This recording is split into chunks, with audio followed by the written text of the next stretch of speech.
Bon, on est parti là. On fait quelques capsules sur les catho-marxistes. Parce que on a vu le pape qui a fait rager les droitards, qui a fait rager les faux cathos droitards. Et j'ai un abonné qui m'a envoyé un extrait de film. Alors c'est un film qui s'appelle Le Joli Mai. C'est un film qui est de Chris Marker, ou Chris Marker, je ne sais pas comment ça se dit parce que je n'ai pas vu le film, j'ai juste vu l'extrait qu'il m'a envoyé. En fait c'est un prêtre qui raconte comment il est venu au marxisme. C'est un peu un from zero to coco, là c'est un from catho to coco un peu quoi. Et donc c'est un film de 1963 qui essaie de montrer l'atmosphère qu'il y a dans ces années-là. Et je vais vous montrer le témoignage du coup du prêtre qui est assez intéressant. Le communisme pour moi représente, c'est assez difficile de le définir en quelques mots, mais à la fois ma raison de vivre et mon espérance pour demain, je n'ai pas à le cacher. Au début, est-ce qu'il arrivait que vous vous opposiez aux communistes? Il y avait certainement, au point de départ, certaines oppositions ou... Qu'est-ce que vous leur disiez? Eh bien, évidemment, la grosse objection qui, à l'époque, en 1946 ou 47, venait sur mes lèvres et dans mon esprit était la suivante, c'est que le communisme était athée et que j'étais croyant. C'est que le communisme était athée et qu'il s'en vantait et que le monde qu'il voulait construire était un monde sans Dieu, bâti pour l'homme et avec l'homme. Et quand j'ai vu dans les conversations et dans les actions quotidiennes de ces camarades qui, sans Dieu, et uniquement avec leurs forces et avec leurs ambitions, avec leur volonté, avec leur travail, avec leurs efforts, voulaient changer le monde, quand j'ai vu que le communisme, c'était les communistes, alors il a été plus facile pour moi de laisser de côté les discussions et d'aborder l'action fraternelle avec eux. Super intéressant, ça renvoie à un truc dont parle Lucien Goldman notamment, qui est le communisme comme foi. C'est-à-dire que, en tant qu'individu, la foi religieuse nous transcende. C'est-à-dire, on est tout petit par rapport à Dieu, on va dire. Dieu est au-delà de nous, au-delà de notre subjectivité individuelle, et on va pas le contrôler. Voilà. Le communisme, il y a un peu de ça aussi. C'est-à-dire que c'est une foi en l'homme. C'est une foi dans le fait qu'on va pouvoir peut-être faire advenir la société communiste, mais on ne sait pas si on va pouvoir le faire, parce que ça ne dépend pas que de nous. Si ça dépendait que de nous, il n'y aurait pas du tout d'aspect de foi, on le ferait directement. Mais en réalité, quand on s'engage dans la lutte politique et dans la lutte communiste, on s'engage dans un projet qui nous dépasse et qui ne dépend pas que de nous, quoi. Et là, on le voit un peu dans ce qu'il dit. Il dit, au fond, ça me faisait peur, mais il y a un monde qui me proposait les communistes. C'est-à-dire que le communisme, il me disait, on va peut-être pouvoir faire ça, un monde athée, un monde fait pour l'homme et par l'homme. Et cet aspect projet, c'est un aspect qui a un côté un peu religieux sans Dieu, quoi, sans réelle religion, si vous voulez. Mais c'est assez intéressant de questionner d'ailleurs le fait que le communisme s'est beaucoup opposé au catholicisme au 19e, au 20e siècle, parce que chacun se partageait un projet de société, un projet, une sorte de transcendance par rapport à l'individu. Il y avait le syndicalisme d'origine chrétienne, et puis le syndicalisme rouge, quoi.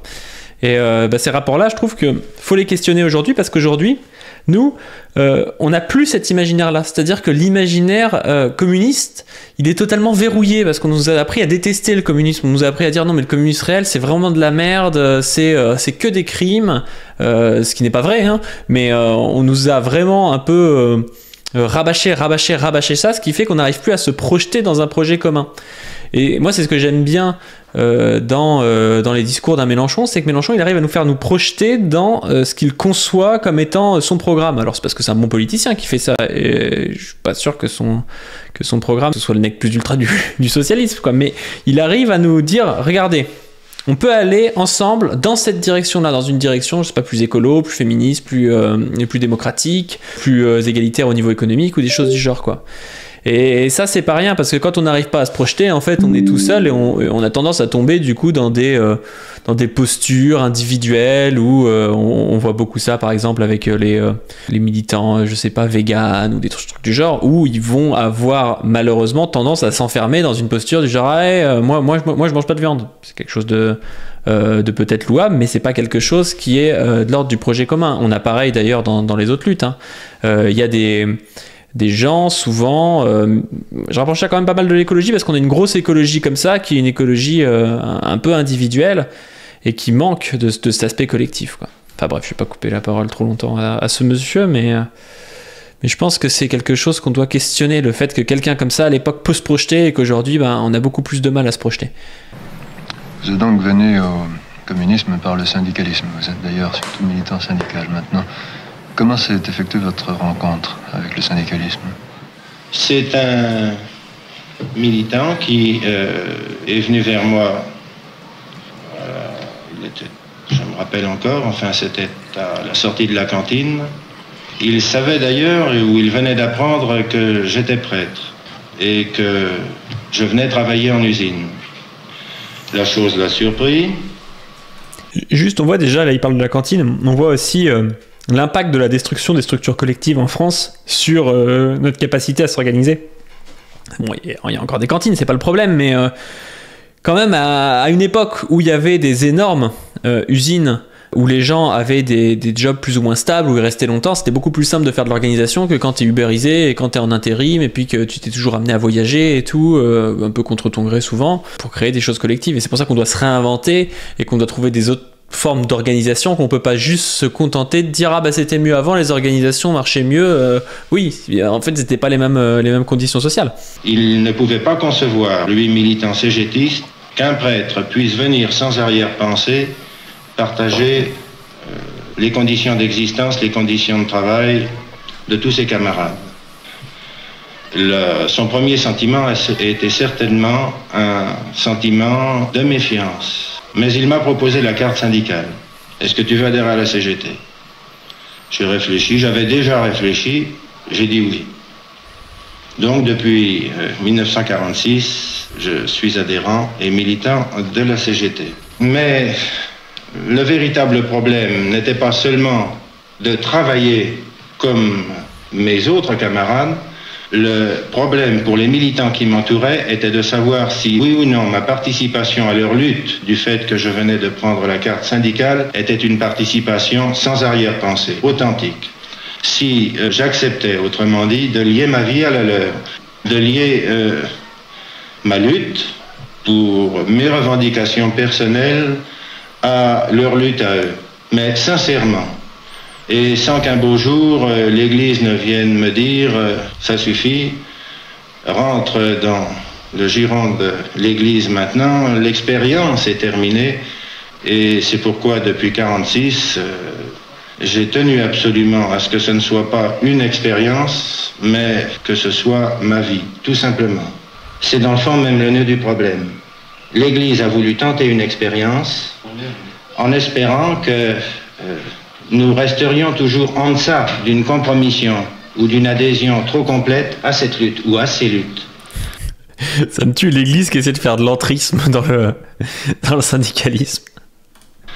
Or, petit à petit, la transformation s'est opérée. Il a fallu rompre, il a fallu choisir plus exactement, ou être ouvrier ou être prêtre. Mais il était inconcevable qu'on puisse participer totalement à la lutte ouvrière et rester d'église. Et vous avez fait ce choix? J'ai fait ce choix, oui.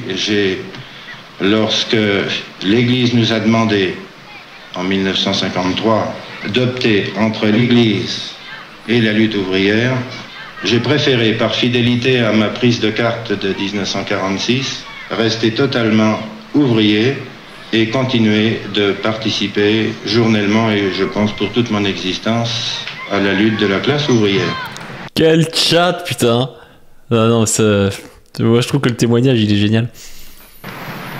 Dans votre foi à l'époque, vous incluiez la transcendance? Oui, à l'époque, oui, en 1946. C'est quelque chose dont vous êtes totalement détaché. Absolument, oui, oui. Et là, il se ment à lui-même. Vous êtes détaché de la transcendance. Oui. Est-ce qu'il n'y a pas une forme de transcendance dans le collectif, quand même? Évidemment, c'est plus la même... c'est pas un truc, oui, en dehors du monde. Mais c'est quand même en dehors de son monde subjectif. Il y a quand même un espoir sur quelque chose qui le dépasse. Il y a un rapport, quand même, à la fois. Il faudrait qu'on en parle une fois avec Position Revue, qui connaît mieux Goldman que moi, et puis... en ayant préparé un peu le sujet, de parler de la foi. Alors, pas forcément que chez Goldman, mais de la foi dans dans le communisme, le rapport des communistes à la foi. C'est temps personnel de vous demander comment s'est fait le détachement? Il s'est fait très progressivement. Il s'est fait très progressivement et je pense que, je ne dis pas c'est une nécessité pour un militant, mais ça devient peut-être peu à peu une conviction.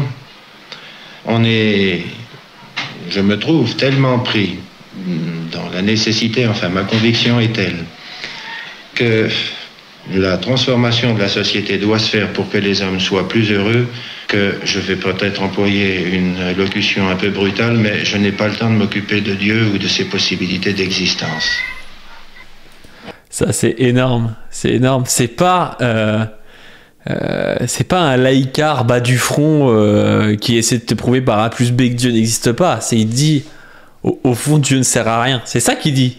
Je trouve ça assez beau. Il dit au-delà, en fait, ça n'a aucune influence aujourd'hui dans ma vie, quoi.